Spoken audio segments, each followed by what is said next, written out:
الرحمن الرحيم الحمد لله رب العالمين الرحمن الرحيم مالك يوم الدين إياك نعبد وإياك نستعين اهدنا الصراط المستقيم صراط الذين أنعمت عليهم غير المغضوب عليهم ولا الضالين.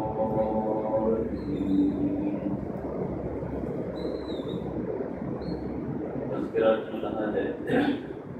درس قرآن کا سورہ فاتحہ. انشاءاللہ آج اختتام کبھی ہو جائے گا. اعوذ باللہ من الشیطان الرجیم. بار بار آپ لوگوں کے سامنے تذکرہ کیا جا رہا ہے کیونکہ عربی کا ایک مقولہ ہے اذا تقرر الکلام علی السمع تقرر فی القلب، کہ جب بات کان پر بار بار پڑتی ہے تو دل کے اندر بات بیٹھ جاتی ہے. اعوذ باللہ من الشیطان الرجیم شروع کر یہ پناہ چاہتا ہوں میں اللہ کی شیطان مردود سے. بسم اللہ الرحمن الرحیم شروع کرتا ہوں اللہ کے نام سے جو بہت مہربان نہایت رحم والا ہے. الحمدللہ رب العالمین، تمام تعریف ثابت ہے خاص ہے اس اللہ کے لیے جو تمام جہانوں کا پالنہار ہے. الرحمن جو بے حد رحم کرنے والا ہے، الرحیم جو نہایت مہربان ہے. مالک یوم الدین بدلے کا دن کا مالک ہے، قیامت کے دن کا مالک ہے. ایاک نعبد ہم صرف آپ کی عبادت کرتے ہیں، وایاک نستعین اور صرف آپ سے مدد چاہتے ہیں. اہدنا الصراط المستقیم ہم کو سیدھے راستے پر چلاؤ. یہاں تک کہ درس قرآن تشریح ہو چکا ہے. صراط الذین انعمت علیہم ان لوگوں کے راستہ پر چلا جن کے اوپر اے اللہ آپ نے انعام کیا. غیر المغضوب علیہم نہ کہ ان لوگوں کے راستہ پر جن کے اوپر آپ کا غصہ اور ناراضگی ہوا. ولا الضالین اور نہ ان لوگوں کے راستہ پر جو گمراہ ہو گئے، بھٹک گئے، پچھل گئے. جیسا کہ شروع میں بتایا گیا تھا کہ پورے قرآن کا خلاصہ سورہ فاتحہ ہے، اسی لیے سورہ فاتحہ کو ام القرآن کہا جاتا ہے. اور یعنی پورے قرآن کے اندر جو مضامین ہیں، پورے قرآن کے اندر جو ہدایت کا پیغام ہے وہ صرف اور صرف سورہ فاتحہ کے اندر پورا بیان کیا گیا. اور پورے سورہ فاتحہ کے اندر جو مضمون ہے وہ اہدنا الصراط المستقیم کے اندر بیان کیا گیا. اور جیسا کہ پچھلے ہفتہ بیان کیا گیا کہ صراط مستقیم ایسی جامع دعا ہے کہ آدمی کو ہر وقت دعا کرنا چاہیے. دین اور دنیا دونوں کے لیے یہ ضامن ہے، جس سے دین اور دنیا دونوں سدھر جائے گا. تو صراط مستقیم وہ راستہ ہے جس میں نہ ٹیڑھا پن ہو، جو افراط یعنی ہائے اور تفریط اور لو سے بالکل پاک ہو، جو درمیانی درجے کا ہو. جیسے کہ ہم لوگ امت محمدیہ صراط مستقیم پر ہیں. تو اہدنا الصراط المستقیم، صراط مستقیم پر ہم کو چلا سیدھے راستے پر، جس میں نہ موڑ ہو، جس میں نہ افراط ہو، نہ تفریق ہو، تمام طرح کی گمراہی سے پاک ہو. صراط الذین انعمت علیہم، اب ان لوگوں کا راستہ جن کے اوپر اے اللہ آپ نے انعام کیا. اس آیت کریمہ میں صراط مستقیم کی تعریف کر دی گئی ہے کہ دنیا میں جتنے قوم ہیں، جتنے فرقے ہیں، وہ صراط مستقیم پر نہیں ہیں. صراط مستقیم پر صرف وہی لوگ ہیں جو منعم علیہم ہیں، یعنی جن کے اوپر اللہ کا انعام ہوا ہے. اور جن کے اوپر انعام ہوا ہے وہ کون لوگ ہیں؟ چنانچہ سورہ نساء کی دوسری آیت میں اس کی تشریح ہے. من یطع اللہ والرسول فاولئک مع الذین انعم اللہ علیہم من النبیین والصدیقین والشہداء والصالحین وحسن اولئک رفیقا، کہ جو اللہ اور رسول کے اطاعت کرے گا وہ ان لوگوں کے ساتھ ہوگا جن کے اوپر انعام ہوا.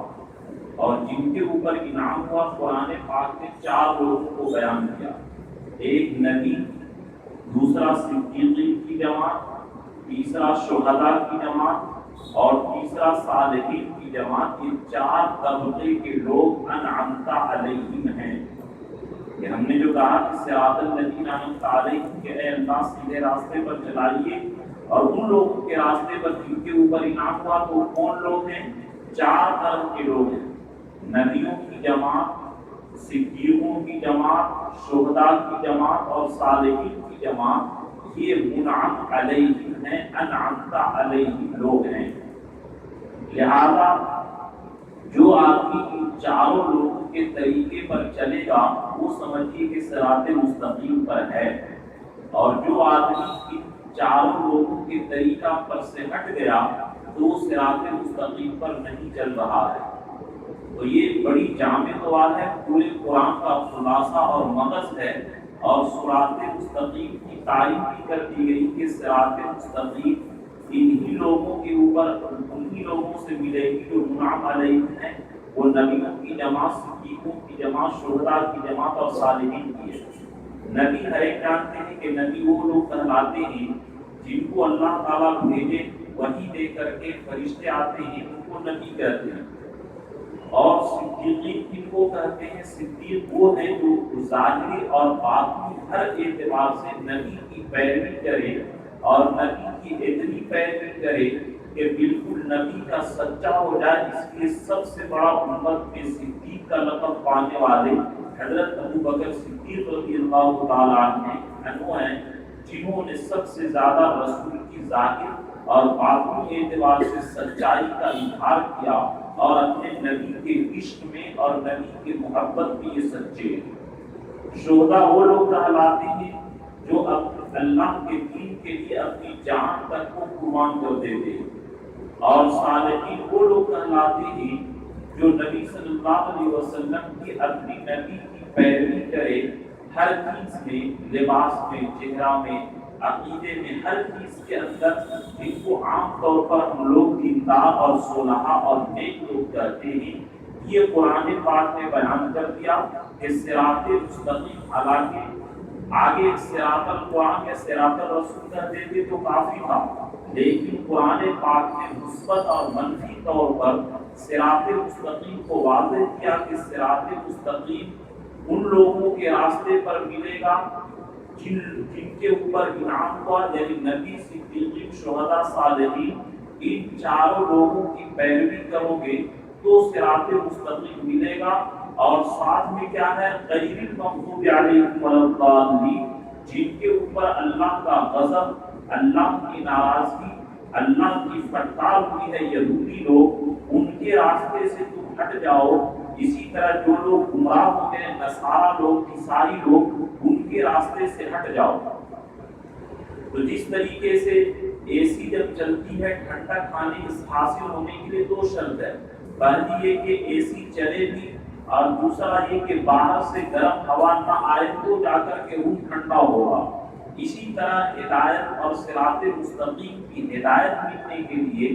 دو شرط ہے۔ ایک شرط یہ ہے کہ نبیوں کی، صدیقوں کی، شہداء کے، صالحین کی پیروی کی جائے، ان کے طریقے کو فالو کیا جائے، اور دوسری شرط یہ ہے کہ جو جن کے اوپر اللہ کا غضب ہوا، جو اسلام کے دشمن ہیں، یہود و نصارہ اور جتنے بھی فرقہ باطنہ، ان لوگوں کے طریقے سے، ان لوگوں کی پیروی سے ہٹا جائے، بچا جائے۔ یہ دونوں شرطیں حاصل ہوں گی تو جا کر کے ہمیں صراط مستقیم کی ہدایت ملے گی، اور جس کو صراط مستقیم کی ہدایت مل گئی، دنیا اور آخرت کا بیڑا اس کا پار ہو جائے۔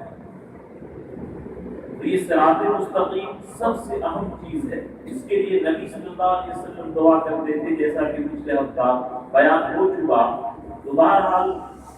ہدایت حاصل کرنے کے لیے شرط یہ ہے کہ اے اللہ ان لوگوں کے راستے پر چلا جن کے اوپر انعام ہوا، اور وہ یہ چار طرح کے لوگ ہیں، اور ساتھ میں غیر المغضوب علیہم، یعنی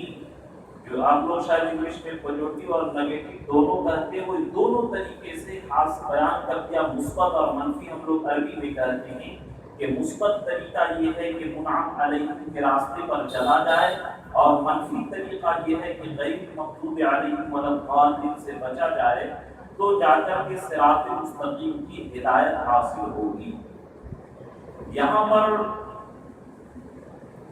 غیر المغضوب علیہم سے وہ لوگ مراد ہیں، مفسرین کی آئے ہے کہ یہ یہودی لوگ مراد ہیں۔ فباؤ غضب علی غضب، کہ یہ لوگ غضب پر اللہ کے غضب بالائے غضب حاصل کرتے تھے کہ علم ہوتے ہوئے یہ لوگ حق کو ٹھکرا دیتے تھے۔ ان کے بارے میں ہے الذین آتیناہم الکتاب یعرفونہ کما یعرفون ابناءہم، کہ جو یہودی لوگ تھے نبی صلی اللہ علیہ وسلم کو ایسے پہچانتے تھے جیسے کہ باپ اپنے بیٹے کو پہچانتا ہے کہ یہ آخری نبی ہے، لیکن وہ لوگ پیسے کی لالچ میں، عہدے کی لالچ میں اور اپنی دنیا بنانے کے چکر میں حضور صلی اللہ علیہ وسلم کی رسالت کا انکار کیا۔ نبیوں کو وہ لوگ قتل کیے، پیسے لے کر کے مالداروں کو غلط مسئلہ بتاتے تھے، غریبوں کو صحیح مسئلہ بتاتے تھے، اور دنیا کے خاطر کو نہایت کمینہ حرکت کرتے تھے۔ جیسا کہ سورہ بقرہ جب پہلا پارہ شروع ہوگا انشاءاللہ تو دیکھیے گا یہودیوں کی خباثت، کمینگی کا بیان، اور آپ علماء سے سنتے ہوں گے کہ جتنے کی قوم گزری ہے سب سے زیادہ کمینی قوم یہ قوم بنی اسرائیل یہودیوں کی ہے۔ یہ یہودی لوگ بڑے خبیث، بڑے کمینے، یہ خلافت عباسیہ جو تھی اس کو گرانے میں یہ یہودی لوگوں کی ہاتھ ہے۔ کہ یہودی لوگ یہ ایک مسلمان نام کے آدمی، یہ مسلمان کا نام رکھ کر کے کھڑا کیا، یا عبداللہ ابن سبا یہودی، یہ یہودی تھا، لیکن عیسائیوں کے اندر کہ عیسیٰ علیہ السلام اللہ کے بیٹے ہیں، اسی یہودی نے عیسائیوں کو گمراہ کیا۔ عیسائی کے یہودی لوگ سب سے بڑا خبیث، سب سے بڑے دھوکے باز، سب سے بڑے غدار ہیں، جو ابھی تک ہم لوگ محسوس کر رہے ہیں کہ خلافت عباسیہ کو، حکومت سلطنت عباسیہ کو جو گرانے میں ہاتھ ہے یہودیوں کی ہاتھ ہے۔ اور ترکی لوگ جب تک کہ خلافت عباسیہ کو قائم کیے تھے عرب کے اندر ان یہودیوں کی دال نہیں گرتی تھی۔ یہ لوگ خلافت عباسیہ کو گرا کر کے یہ اب عرب کے اندر اپنی حکومت کر رہے ہیں، اور بے انتہا یہ لوگ غالب آ چکے ہیں۔ اس یہودیوں کی کمی اتنی ہے کہ قرآن پاک میں 40 سے زیادہ ان کی برائی اور قباح بیان ہے۔ دوبارہ مغضوب علیہم یہ یہودی لوگ ہیں، اگرچہ گمراہ بھی ہیں لیکن ان میں گمراہیت بھی کم ہے، اور اللہ کا غضب اور پھٹکار ان کے اوپر زیادہ ہے۔ اور ولضالین، اور میں گمراہ لوگوں کا، تو یہ گمراہ لوگ کون ہیں؟ نصرانی لوگ ہیں، عیسائی لوگ ہیں، کہ عیسیٰ علیہ السلام کو نعوذ باللہ اللہ کے بیٹے کہے، اگرچہ یہ لوگ کی کیا ہے اللہ کے غضب کے مستحق ہیں، لیکن ان لوگوں کے اندر گمراہیت زیادہ ہے۔ چنانچہ دیکھیے کہ یہودی لوگ عیسیٰ علیہ السلام کو قتل کرنے کے درپے ہو گئے، اور عیسائی لوگ عیسیٰ علیہ السلام کو اللہ کا بیٹا بنا دیے، اور امت محمدیہ مسلمان لوگ نہ تو توہین کرتے ہیں وہ نبی ہیں، اور نہ ہم حد سے تجاوز کرتے ہیں کہ وہ خدا کے بیٹے ہیں بلکہ نبی برحق ہیں۔ تو نصرانی لوگ علم نہ ہونے کی وجہ سے یہ لوگ گمراہ ہو گئے، جیسا کہ اللہ تعالیٰ کا حدیث الغاشیہ کے اندر آپ سنتے ہیں وجوہ یومئذ خاشعہ، کہ بہت سارے چہرے اس دن تھکے ہوئے ہوں گے، جھلسے ہوئے ہوں گے، عاملۃ ناصبہ، تھکے ہوئے ہوں گے، اور جہنم کے اندر داخل ہوں گے، تسقیٰ من عین آنیہ، اور وہ جہنم کے کھولتے ہوئے پانی پیئیں گے۔ عمر فاروق رضی اللہ تعالیٰ جب دیکھے باقیوں کو کہ وہ لوگ کپڑا نہیں پہنتے ہیں، جاڑے میں ننگے رہتے ہیں اور کھانا نہیں کھاتے ہیں، عمر فاروق رضی اللہ تعالیٰ رونے لگے کہ یہ لوگ دنیا میں بھی نہیں کھا رہے ہیں اور آخرت میں بھی جہنم میں رہیں گے۔ تو بہرحال صراط مستقیم صرف اور صرف نبیوں کے طریقے میں اور صلحاء، نبیوں کے طریقے میں، صدیقوں کے طریقے میں، شہداء کے طریقے میں اور صلحاء کے طریقے میں ہے۔ ان کے علاوہ اگر کوئی آدمی دوسرے طریقہ سے حاصل کرے گا تو ہرگز وہ صراط مستقیم اور ہدایت کا راستہ حاصل نہیں کر سکتا ہے۔ ہدایت کا راستہ انہی 4 لوگوں کے اندر چھوٹی ہے، جس کو قرآن نے کہا وَمَن يُطِعِ اللَّهَ وَالرَّسُولَ فَأُولَٰئِكَ مَعَ الَّذِينَ أَنْعَمَ اللہ علیہم من النبیین والصدیقین والشہداء والصالحین وحسن اولئک رفیقا، کہ اللہ اور رسول کی پیروی سے ان لوگوں کی دوستی نصیب ہوگی، ان لوگوں کی رفاقت نصیب ہوگی۔ اب یہاں پر یہ بات سمجھیے، ایک ہم لوگوں کے لیے بڑی عبرت کی بات ہے۔ حضرت مولانا عاشق الہی بلخ شہری رحمۃ اللہ علیہ اپنی کتاب انوار البیان کے اندر لکھتے ہیں کہ اگر علم ہونے کے باوجود وہ آدمی گمراہ ہو جاتا ہے تو سمجھیے کہ یہودیوں کی اس کے اندر کچھ صفت آ جاتی ہے، اور عبادت گزار اگر وہ گمراہ ہوتا ہے تو سمجھیے کہ عیسائیوں کی اس کے اندر کچھ گمراہی آ جاتی ہے۔ اس لیے علم بھی صحیح ہونا چاہیے اور عمل بھی صحیح ہونا چاہیے۔ علم اور عمل جب ٹھیک رہے گا تب جا کر کے ہدایت ملے گی، اور اگر عمل گڑبڑ رہا، علم بھی ٹھیک رہا تو بھی ہدایت نہیں مل سکتی ہے، اور عمل اگر کرنے کا جذبہ ہو اور علم بھی ٹھیک نہ ہو تو بھی آدمی گمراہی حاصل کر لے گا۔ جیسا کہ واقعہ مشہور ہے کہ ایک آدمی ہمیشہ پیکٹ کے اندر بلی کی گندگی رکھا کرتے تھے، بلی کے پائخانہ رکھا کرتے تھے۔ لوگوں نے کہا حضرت آپ ایسا کیوں کرتے ہیں؟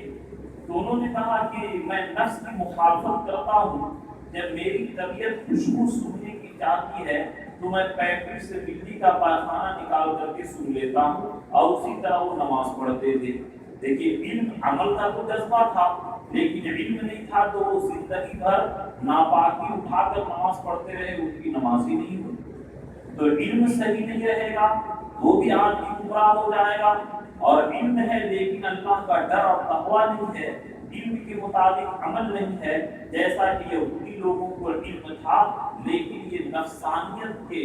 بندے بن گئے، نفسانیت کے غلام بن گئے، تو یہ لوگ گمراہ ہو گئے اور اللہ کے راستے سے ہٹ گئے، جن کی وجہ سے ان کے اوپر اللہ کا غضب اور اللہ کی لعنت ان کے اوپر برس گئی۔ دوبارہ یہ سمجھیے کہ منعم علیہم کے علاوہ جتنے طریقے ہیں دینوں، مذہب اور فرقے کے نام پر وہ صراط مستقیم سے ہٹ کر ہیں، اور مومن واحد کے لیے ان سب سے بچنا فرض ہے کہ مومن جو ہم لوگ امت محمدیہ ہیں، جتنے بھی ان منعم علیہم یعنی 4 لوگوں کے راستہ کے علاوہ جتنے طریقے ہیں ان سب سے بچنا فرض اور واجب ہے، اس کے بغیر ہدایت حاصل نہیں ہو سکتی ہے۔ لیکن یہاں پر ایک سوال ہے کہ خصوصیت کے ساتھ یہود و نصارہ کے پیروی سے بچنے سے منع کیا گیا ہے، اس کے پیچھے راز کیا ہے؟ تو اس کی وجہ فرماتے ہیں کہ خصوصیت کے ساتھ یہود و نصارہ سے بچنے کی تلقین اس لیے کی گئی کہ مسلمان شرک اور اہل کتاب مسلمان شرک نہیں کر سکتا، شرک اور کفر سے نفرت کرتا ہے، اہل کتاب کے راستوں کو اختیار کر سکتا ہے، اہل کتاب کے دیروں فرقوں کا نام نہیں لیا بلکہ اس کے انجام ہی کو لقب بنا کر ذکر کیا۔ یعنی قرآن پاک نے غیروں کے طریقہ، غیر مسلموں کے طریقہ کو سے بچنے کو نہیں کہا۔ وجہ کیا ہے؟ اس لیے کہ ہر مومن کو کفر سے، بت پرستی سے، شرک سے، دیوی دیوتا کے پوجا سے نفرت ہوتی ہے، اور اہل کتاب کے طریقے سے نفرت نہیں ہوتی ہے۔ تعالوا الی کلمۃ سواء بیننا و بینکم، کہ اہل کتاب سے نفرت نہیں ہوتی ہے، لیکن اہل کتاب کی یہاں یہود و نصارہ کا نام نہیں دیا گیا بلکہ ان کا انجام بیان کیا گیا، 2 بات کی طرف اشارہ کرنے کے لیے کہ اے امت محمدیہ کے لوگوں، اگر تم اپنے آپ کو ایڈوانس سمجھتے ہو، جیسا کہ اس زمانے کے اندر لوگ کہتے ہیں، علماء سے پوچھنے کی کیا ضرورت ہے، کہ تنویر مانا نہیں ہے،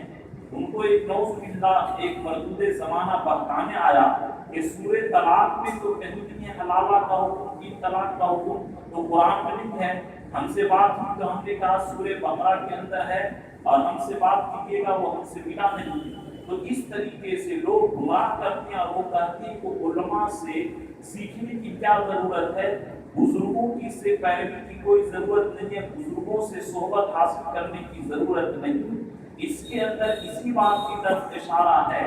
کہ منعم علیہم کے راستے سے بھٹک جانا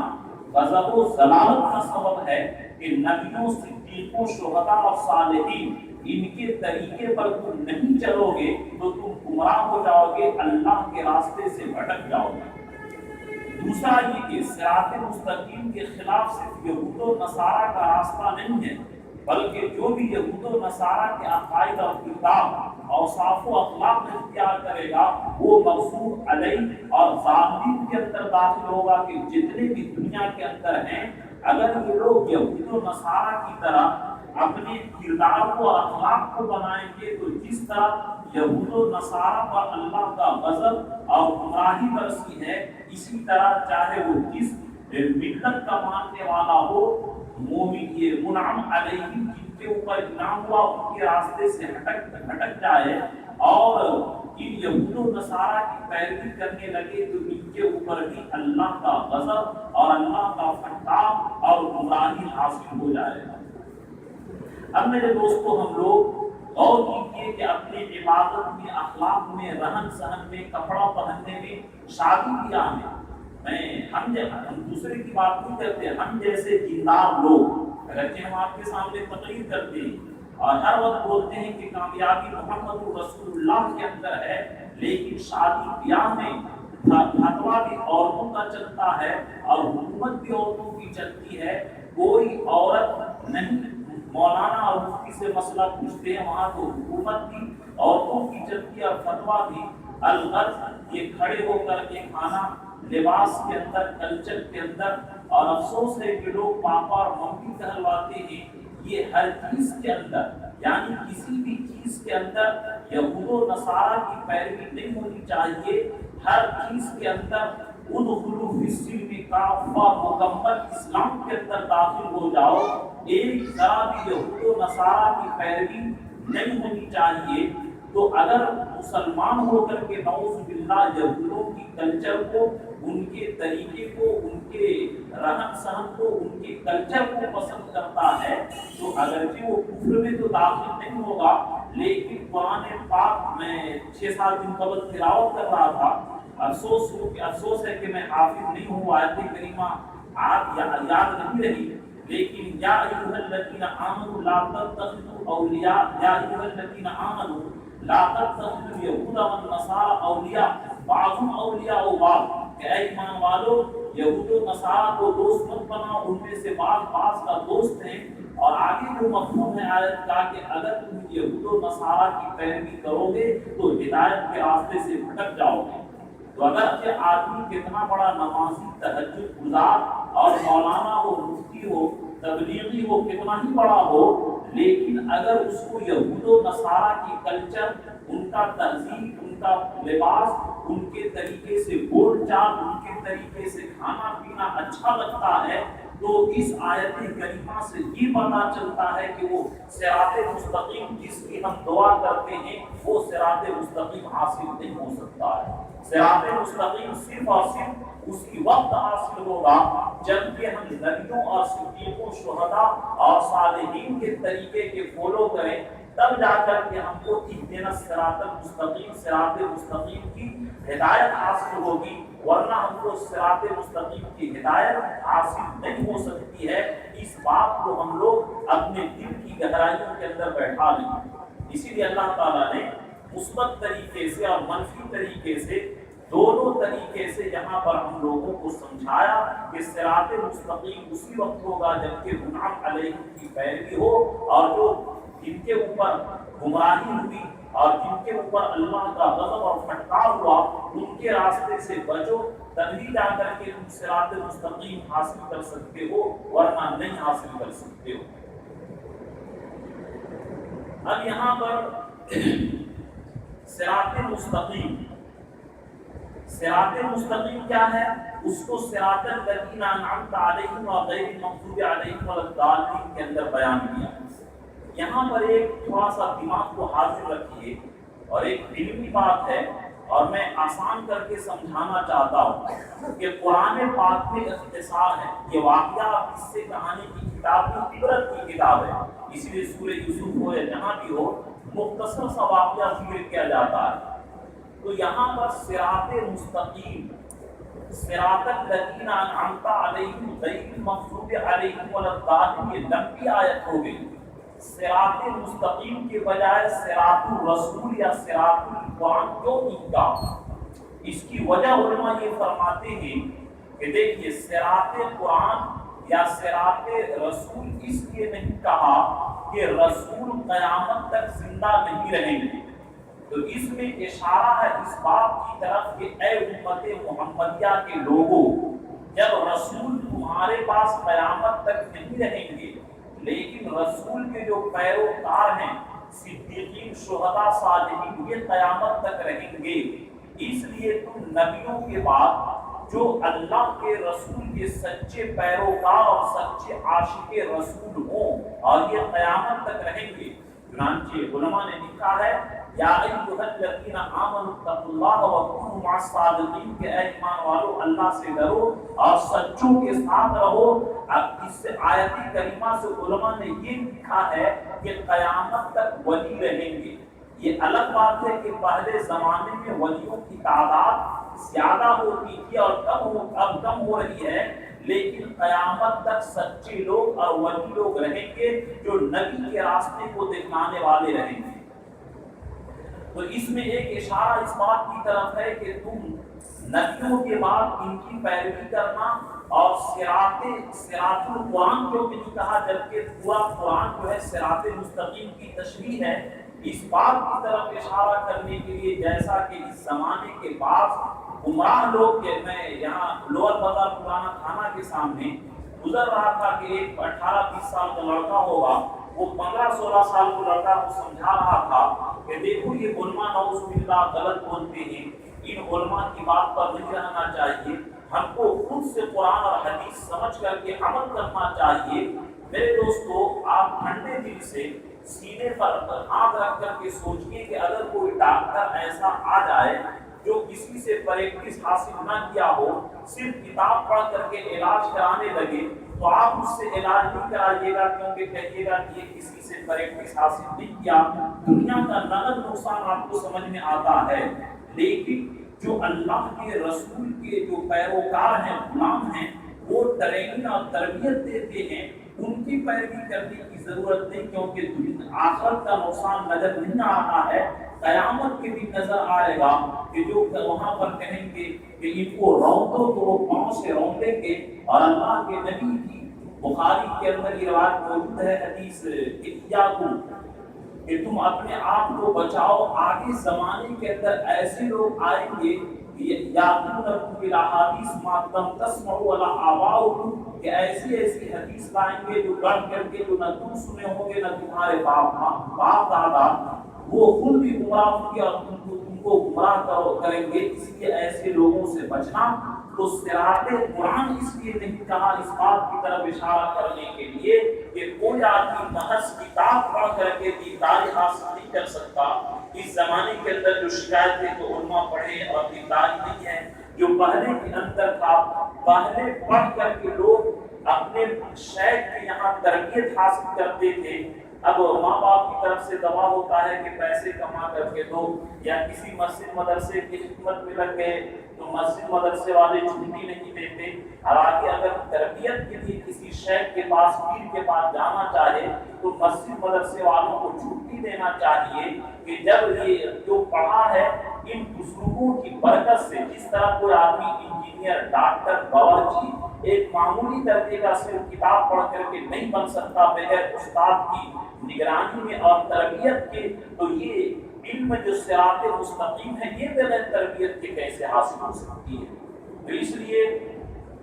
اس زمانے کے اندر جو ایک پروپیگنڈا ہے کہ لوگ کہ ان علماء کی پیروی نہ کرو، یہ بھی غلط ہے۔ تو بہرحال اس قرآن پاک کی آیت کریمہ سے ایک بات یہ سمجھ میں آئی کہ ہم لوگ جو اس زمانے کے اندر دونوں طرح کے گمراہی حاصل کر لیے، بعض لوگ تو وہ کہ علماء کو دیکھنے کی ضرورت نہیں، بس ہم ڈائریکٹ قرآن حدیث سے سمجھیں گے، حالانکہ ان کو اردو پڑھنے کی تمیز نہیں اور حدیث نہیں سمجھ سکتے ہیں، حدیث کی عبارت نہیں پڑھ سکتے ہیں اور کسی نہ کسی عالم کی پیروی کریں گے۔ تو بہرحال جو اس طرح بکواس کرتے ہیں وہ بھی غلط، اور بعض لوگ کہے کہ بس ہم علم یہ کسی کو بزرگ مان لیے نہ کسی وقت نماز پڑھتا ہے. آقا خان یہ ان کے بارے میں مفتی تقی عثمانی لکھے ہیں. آقا خان ایسا کمینہ آدمی تھا جو شراب بھی پیتا تھا، زنا کرتا تھا. تو ان کو علماء سمجھائے کہ کیسے بھی ہو سکتا ہے، یہ تو اتنا بڑا حرام کام کرتا ہے. تو مریدوں نے کہا یہ تو ہمارے بزرگ جو ہیں کم چیز پر راضی ہو گئے، ورنہ تو ان کا حق یہ تھا کہ جنت کی نعمت ان کو دنیا میں ملنی چاہیے. تو جو لوگ صرف اب بزرگ کو دیکھے اور رسول کی تعلیمات سے ان کی زندگی ٹیلی نہیں کھاتی ہے، وہ بھی گمراہی کے اندر ہو گئے. بزرگ انہیں کو کہا جائے گا جو شریعت کی پابند ہو اور کتاب اللہ کے مطابق ان کی زندگی گزرے، ان کی پیروی کیجیے اور ان سے اپنی اصلاح کرائیے. دوبارہ اس آیت کریمہ سے دونوں طرح کے لوگوں کا اصلاح ہو گیا کہ بعض لوگ صرف کتاب کو لیے اور اللہ کے ولیوں کے رجال اللہ کو چھوڑ دیے، وہ بھی صحیح تربیت حاصل نہیں کر سکتے. اور بعض لوگ صرف رجال اللہ کو لیے اور کتاب اللہ سے منہ موڑ لیے. حالانکہ کتاب اللہ کے اندر احکام ہے کہ احکام کا علم کتاب اللہ سے ہوگا اور رجال اللہ کو ان کتابوں کے اصول پر پرکھا جائے کہ جن کی زندگی سنت کے مطابق ہے ان کو ان کے طریقے پر چلیں گے. کہ حضرت جنید بغدادی رحمۃ اللہ علیہ کے یہاں ایک مرید رہا 10 سال، اور 10 سال کے بعد کہنے لگا کہ ہم حضرت جا رہے ہیں. بولا کیوں؟ بولے 10 سال رہے اور آپ سے کوئی کرامت نہیں دیکھی. حضرت جنید بغدادی رحمۃ اللہ علیہ فرمائے کہ 10 سال میں میری کوئی ایسا عمل دیکھا جو سنت کے خلاف ہو؟ تو انہوں نے کہا کہ سنت کے خلاف تو کبھی عمل کرتے ہوئے نہیں دیکھا. حضرت جنید بغدادی رحمۃ اللہ علیہ فرمائے کہ سب سے بڑی کرامت یہی ہے کہ آدمی کی زندگی رسول کی سنت کے مطابق گزرے، اس سے بڑی کوئی کرامت ہے ہی نہیں. دوبارہ اگر یہ جو لوگ اس طریقے سے نماز نہیں پڑھتے ہیں اور عورتوں کے ساتھ اکیلے بھیج دیتے ہیں، یہ غیر مسلموں میں ایسا کیوں ہوتا ہے؟ یہ لوگ کتاب کو پڑھتے نہیں. آج رام رحیم کا ہو یا دوسرا کسی بھی ہو، ان طرح سے کتاب اللہ کے اصول سے جب ہٹے گا گمراہی آئے گی. اور صرف کتاب پڑھ کر کے ہدایت اور طریقے صراط مستقیم کی ہدایت نہیں حاصل ہو سکتی ہے. اس کے لیے اللہ کے ولیوں سے اپنے دل کی اور نفس کی اصلاح کروانی پڑتی ہے. تو میرے دوستو، یہ صراط مستقیم اسی وقت حاصل ہوگا جب اس منعم علیہم کے طریقے پر چلا جائے اور غیر مغضوب علیہم یہود و نصارہ کے طریقے سے بچا جائے. اب یہاں پر میں ایک بات سمجھا دینا چاہتا ہوں کہ اس زمانے کے اندر جو لوگ کہتے ہیں کہ ان علماء سے کوئی رہبری کی ضرورت نہیں ہے، ہم دائرے قرآن حدیث کو سمجھ لیں گے. حالانکہ میں ان کو سمجھانا چاہتا ہوں کہ ان علماء کا تعلق یہ روحانی بیٹے ہیں رسول اکرم صلی اللہ علیہ وسلم کا. ہماری سلسلہ سند جناب نبی کریم صلی اللہ علیہ وسلم تک پہنچتی ہے. مثال کے طور پر کہ صرف بخاری کی پہلی حدیث جو انما الاعمال بالنیات ہے، یہ 21 واسطے سے ہمارے 21 واسطے سے ہم اس کو روایت کرتے ہیں جناب نبی کریم صلی اللہ علیہ وسلم سے. مثال کے طور پر کہ بخاری کی پہلی حدیث جو ہے انما الاعمال بالنیات عمر بن خطاب رضی اللہ تعالیٰ عنہ سے مروی ہے، ہم بخاری پڑھے اور اس کو روایت کرتے ہیں اپنے شیخ حضرت مولانا یونس صاحب رحمۃ اللہ علیہ جن کو اس زمانے کے اندر امیر المؤمنین فی الحدیث کا لقب ملا، اور وہ روایت کرتے ہیں حضرت شیخ زکریا رحمۃ اللہ علیہ سے، وہ روایت کرتے ہیں مولانا یحییٰ رحمۃ اللہ علیہ سے، اور ایک روایت کے مطابق حضرت مولانا خلیل احمد سہارنپوری رحمۃ اللہ علیہ سے، وہ حضرت گنگوہی رحمۃ اللہ علیہ سے، وہ حضرت شاہ عبد الغنی محدث دہلوی رحمۃ اللہ علیہ سے، وہ شاہ ابو سعید محدث دہلوی رحمۃ اللہ علیہ سے، وہ شاہ عبد العزیز رحمۃ اللہ علیہ سے، وہ شاہ ولی اللہ رحمۃ اللہ علیہ سے، اور حضرت شاہ ولی اللہ شیخ ابو طاہر مدنی سے، اور وہ شیخ ابراہیم کوٹی سے، اور وہ شیخ احمد قشاسی سے، اور وہ شیخ احمد عبد القدوس شنابی سے، اور وہ شیخ شمس الدین محمد رملی سے، اور وہ شیخ الاسلام زکریا ابن محمد انصاری سے، اور وہ شیخ احمد ابن حجر حافظ ابن حجر اسقلانی سے، اور وہ شیخ ابراہیم احمد تنوخی سے، اور وہ شیخ احمد ابن ابی طالب الحجاز سے، اور وہ شیخ حسین ابن مبارک زبیدی سے، اور وہ شیخ عبد الاول ابن عیسیٰ حربی سے، اور وہ شیخ عبد الرحمن ابن مظفر داؤدی سے، اور وہ شیخ عبداللہ ابن احمد سرخسی سے، اور وہ شیخ محمد ابن یوسف فربری سے، اور وہ حضرت امیر المؤمنین ابو عبداللہ اسماعیل بخاری رحمۃ اللہ علیہ سے، اور حضرت امام بخاری رحمۃ اللہ علیہ حضرت امام حمیدی سے، اور وہ سفیان ابن عیینہ سے، اور وہ یحییٰ ابن سعید انصاری سے، اور وہ محمد ابن ابراہیم تیمی سے، اور وہ علقمہ ابن وقاص لیثی سے، اور وہ حضرت عمر بن خطاب رضی اللہ تعالیٰ عنہ سے، اور حضرت امیر المؤمنین عمر بن خطاب جناب نبی کریم محمد رسول اللہ صلی اللہ علیہ وسلم سے۔ یہ ہماری سند یعنی ہماری سلسلہ جو ہے وہ جناب نبی کریم صلی اللہ علیہ وسلم سے پہنچتی ہے۔ یہ مثال کے طور پر کہ 9 حدیث کی کتاب جو میں نے پڑھی، بخاری، مسلم، ترمذی، 9 حدیث جو صحاح ستہ کے علاوہ ابن ماجہ، موطا امام مالک، موطا امام محمد، یہ سب کے سب اپنے استاد سے لے کر کے شاہ ولی اللہ محدث دہلوی تک، اور وہاں سے مصنف کتاب تک، اور وہاں سے جناب رسول اکرم صلی اللہ علیہ وسلم تک یہ ہماری سند ملتی ہے۔ اسی لیے اللہ کے نبی کیا فرمائے کہ العلماء ورثۃ الانبیاء، کے علماء یہ انبیاء کے وارث ہیں، اور نبی اپنے اس علم کے، اپنے اس امت کے علماء کے بارے میں کیا فرمائے، یحمل ھذا العلم من كل خلف عدوله ينفون عنه تحریف الغالین وامتحان المبتلین وتعبیر الجاہلین۔ یہ بیہقی کے اندر روایت ہے کہ میری امت سے، باپ کے امت سے، میری باپ کے امت سے نیک لوگ اس علم کو حاصل کریں گے، اور اس علم کے اندر جو ہیرا پھیری کرتا ہے، تغیر کرتا ہے، شریعت میں تبدیلی کرتا ہے، جیسا کہ انشاءاللہ جمعہ کے بیان میں ہم بیان کریں گے کہ قرآن سے حلالہ کا ثبوت، 3 طلاق کا ثبوت، یہ مردود زمانہ آ کر کے آپ لوگ ایسے لوگوں کے پیچھے نہ پڑیے گا کہ وہ قرآن کا حوالہ دے گا، قرآن کا انکار کرنے کے لیے قرآن کا حوالہ دے گا، جیسا کہ بعض لوگ حدیث سے انکار کے لیے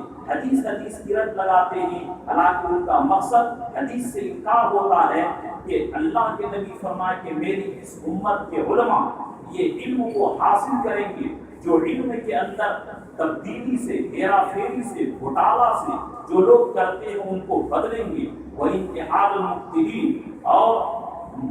باطل لوگوں کی جو جھوٹ بولتے ہیں کہ یہ قرآن سے ایک نفیس بھائی ہمارے موجود ہیں، وہ ایک جاہل لڑکا لے کر کے آیا کہ دیکھیے کتاب ہے، اس میں 12 کلو کو جلوس نکالنا ہے۔ میں کتاب دیکھا، ایک آیت میں بھی جلوس کا ثبوت نہیں ہے، نبی صلی اللہ علیہ وسلم کی رسالت کا تذکرہ تھا۔ تو اس طریقے سے لوگ جھوٹ بول کر کے لوگ شریعت میں تبدیلی کرنا چاہتے ہیں، وہ تعویل الجاہلین، اور جاہل لوگ کبھی شادی میں شرکت کی، ایک عورت کہہ رہی تھی جو اپنے آپ کو زندہ کہتی ہے کہ دودھ پلانا، جو داماد کو دودھ پلاتے ہیں یہ سنت ہے کہ حضور صلی اللہ علیہ وسلم پانی چھڑکے، حالانکہ یہ بالکل ناجائز ہے۔ دودھ پلانے میں جو نوشے کو پلاتے ہیں وہاں پر کہتے ہیں غیر محرم عورت کی جو بھیڑ ہوتی ہے، یہ تو بالکل ناجائز رسم ہے، اور لوگ اس طرح سنت کہتے ہیں۔ ان چیزوں کو کون بدلے گا؟ تو یہ ہمارے علماء بدلیں گے۔ یہ تو آپ کی حدیث کی سند ہو گئی کہ ہم روحانی اعتبار سے، حدیث کے اعتبار سے کہ الاسناد من الدین، یہ سند کیا ہے؟ یعنی ہم جو آپ کے سامنے جمعہ میں یا کوئی بھی جتنے بھی دنیا کے اندر عالم ہے، چاہے سہارنپور سے ہو، ندوہ سے ہو یا دیوبند سے ہو، جہاں سے بھی فارغ یہ حدیث جو بیان کرتے ہیں، وہاں سے لے کر کے شاہ ولی اللہ محدث دہلوی تک، وہاں سے مصنف کتاب تک، اور وہاں سے محمد رسول اللہ تک، یہ تو حدیث کی سند ہو گئی۔ اور اس زمانے کے اندر جو لوگ صراط الذین انعمت علیہم، کہ تم ان منعم علیہم لوگوں کی پیروی کرو، ان سے اپنے نفس کی اصلاح کراؤ، ان سے اپنے نفس کی تزکیہ کراؤ، پاکی کراؤ۔ لوگ کہتے ہیں کہ بیعت ہونا یہ غلط ہے، بدعت ہے، گمراہی ہے، حالانکہ بیعت ہونے کی بھی سلسلہ ہمارا جس طرح حدیث کا سلسلہ جناب نبی کریم صلی اللہ علیہ وسلم تک پہنچتا ہے، اسی طرح بیعت کا سلسلہ بھی نبی اکرم صلی اللہ علیہ وسلم تک پہنچتا ہے۔ مثال کے طور پر میں اپنی بیعت کی سند اور سلسلہ بتاتا ہوں کہ میں بیعت ہوا اپنے شیخ الحدیث حضرت مولانا شیخ یونس صاحب رحمۃ اللہ علیہ سے۔ وہ حضرت شیخ زکریا رحمۃ اللہ علیہ سے، وہ حضرت مولانا خلیل احمد سہارنپوری رحمۃ اللہ علیہ سے، وہ حضرت گنگوہی رحمۃ اللہ علیہ سے، وہ حضرت حاجی امداد اللہ مہاجر مکی رحمۃ اللہ علیہ سے، وہ شیخ محمد نور جھنجھانوی رحمۃ اللہ علیہ سے، وہ شاہ عبد الرحیم شہید رحمۃ اللہ علیہ سے، وہ شیخ عبد الباری امروہی سے، وہ شیخ عبد العاطی امروہی سے، اور وہ شیخ عز الدین امروہی سے، اور وہ شیخ محمد مکی رحمۃ اللہ علیہ سے، اور وہ شیخ شاہ محمدی رحمۃ اللہ علیہ سے، وہ شیخ شاہ محب اللہ عبادی رحمۃ اللہ علیہ سے، وہ شیخ ابو سعید گنگوہی رحمۃ اللہ علیہ سے، وہ شیخ نظام الدین بلخی رحمۃ اللہ علیہ سے، اور وہ جلال الدین حیرسی رحمۃ اللہ علیہ سے، وہ شیخ عبد القدوس گنگوہی رحمۃ اللہ علیہ سے، اور وہ شیخ محمد عارف رضولوی رحمۃ اللہ علیہ سے، اور وہ شیخ احمد عارف رضولوی رحمۃ اللہ علیہ سے، اور وہ شیخ عبدالحق رضولوی رحمۃ اللہ علیہ سے، اور وہ شیخ جلال الدین پانی پتی رحمۃ اللہ علیہ سے، اور وہ شیخ شمس الدین ترک پانی پتی رحمۃ اللہ علیہ سے، وہ شیخ علاؤ الدین ثابت کلیری رحمۃ اللہ علیہ سے، اور وہ شیخ فرید الدین شکر گنگی رحمۃ اللہ علیہ سے، وہ شیخ قطب الدین بختیار ٹاکی رحمۃ اللہ علیہ سے، اور وہ شیخ خواجہ معین الدین چشتی رحمۃ اللہ علیہ سے، اور وہ شیخ عثمان ہارونی رحمۃ اللہ علیہ سے، وہ سید شریف زندانی رحمۃ اللہ علیہ سے، وہ شیخ مودود چشتی رحمۃ اللہ علیہ سے، وہ شیخ ابو یوسف چشتی رحمۃ اللہ علیہ سے، وہ شیخ ابو محمد چشتی رحمۃ اللہ علیہ سے، وہ شیخ احمد عبدال چشتی رحمۃ اللہ علیہ سے، وہ شیخ ابو اسحاق شامی رحمۃ اللہ علیہ سے، وہ شیخ منشاد دینوری رحمۃ اللہ علیہ سے، وہ شیخ ابو حبیرہ سے بصری سے، وہ شیخ حذیفہ المرعیشی سے، اور وہ شیخ ابراہیم بن ادہم بلخی رحمۃ اللہ علیہ سے، وہ شیخ حذیف بن ایاز رحمۃ اللہ علیہ سے، اور وہ شیخ عبد الواحد بن زید رحمۃ اللہ علیہ سے، اور وہ حضرت حسن بصری رحمۃ اللہ علیہ سے، اور وہ حضرت علی مرتضیٰ رضی اللہ تعالی عنہ سے، اور حضرت علی کرم اللہ وجہ حضرت جناب نبی کریم صلی اللہ علیہ وسلم سے۔ تو یہ بیعت کا ہونا، یہ نبی اکرم صلی اللہ علیہ وسلم سے اس کا سلسلہ ملتا ہے۔ تو الغرض یہ دونوں سند بیان کرنے کا مقصد یہ ہے کہ جو اس طریقے سے بات کرتے ہیں وہ سمجھیے کہ انعمت علیہم کے خلاف بات کرتے ہیں۔ انعمت علیہم کے اندر اسی چیز کی تعلیم ہے کہ صراط مستقیم اسی وقت مکمل حاصل ہوگی جبکہ ان رجال اللہ کی پیروی کرو، اور جس طریقے سے یہ نبی اکرم صلی اللہ علیہ وسلم سے اپنے دل کی صفائی کروائے، تم ان کے گناہوں سے صفائی کرواؤ۔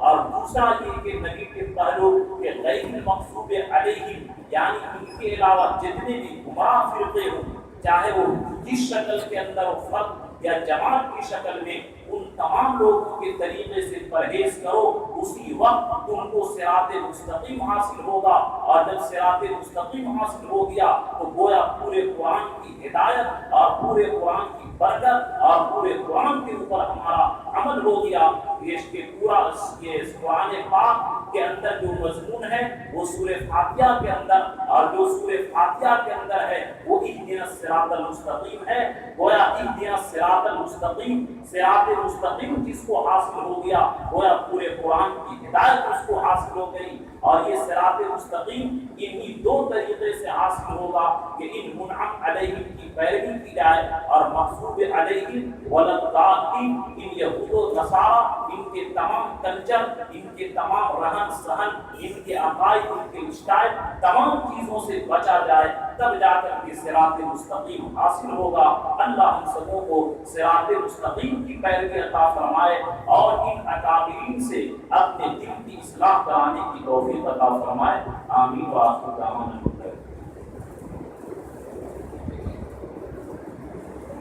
اللهم لك الحمد كله ولك الشكر كله ولك الحمد اللهم لا نحصي عليك ما اثنيت على نفسك اللهم صل على محمد كما تحب الله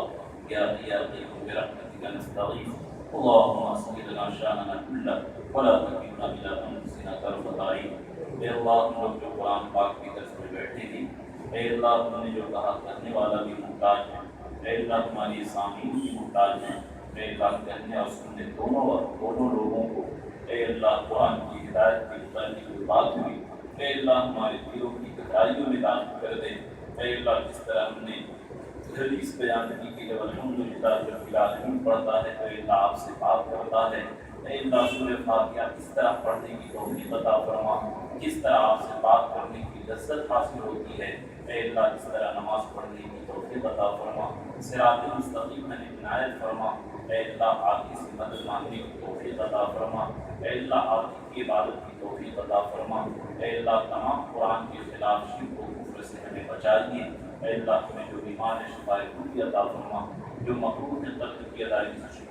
عطا فرما، جو کاروبار کے اعتبار سے پریشان ہے اللہ کو حلال روزگار نصیب فرما۔ اے اللہ ہمیں سے جتنے ضرورت مند ہے اور ہمارے متعلقین ضرورت مند ہیں تمام لوگوں کی ضروریات کی تکفل فرما۔ اے اللہ ہماری دعا کو اپنے فضل و کرم سے جناب نبی کریم صلی اللہ علیہ وسلم کے صدقے سے قبول فرما۔ ربنا تقبل منا انك انت السميع العليم وتب علينا انك انت التواب الرحيم۔ اللهم انا نسالك الخير ما سالك نبيك محمد صلى الله عليه وسلم ونعوذ بك من شر ما استعاذك نبيك محمد صلى الله عليه وسلم وانت المستعان ولي البلاغ ولا حول ولا قوه الا بالله برحمتك يا رب۔